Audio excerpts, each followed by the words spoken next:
Casimiro, kinakarma ka na. Saul Sanchez, hindi nagbibiro. Ito nga't pag-usapan natin. Pero bago ang lahat, pakisubscribe po ng channel ko. Huwag nyo na rin kalimutan i-click ang notification bell para lagi kayong una sa balita. Nalaban ang aasahan, balita sa mga pambato na isasalang, pasabog na video, lahat yan nandito. Nino Cruz TV ang iyong paborito. Pag-usapan nga po natin mga kaboxing, Mark Magnifico Magsayo is ready for the WBA champion. Let's go, I'm ready. Are you? Saad po ito ni Mark Magsayo.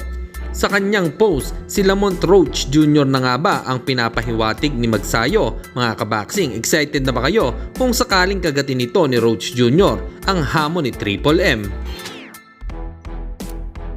Samantalang puspusa na ang pag-iensayo ni Saul "The Beast" Sanchez para sa laban niya sa ating pambato na si Janrel Casimiro. Hindi birong kalaban si Sanchez dahil natalo lang naman ito sa mga laban niya ay split decision. At talagang pinahihirapan ito bawat nakakatapat niya dahil Pinoy itong si Casimiro at Meksikano naman si Sanchez ay malamang nabakbakan talaga ang ating masasaksihan na laban. Kilala naman natin ang mga boksingero ng Mexico, hindi umaatras at ganun din ang mga Filipino fighter. Para sa inyo mga kaboxing, sino ang mananalo sa kanilang laban sa October 13? Comment lang kayo sa ibaba. At sa kabilang balita naman tayo mga kaboxing, may patamang nakakatawa na naman itong si Cuadro Alas, it's my boy.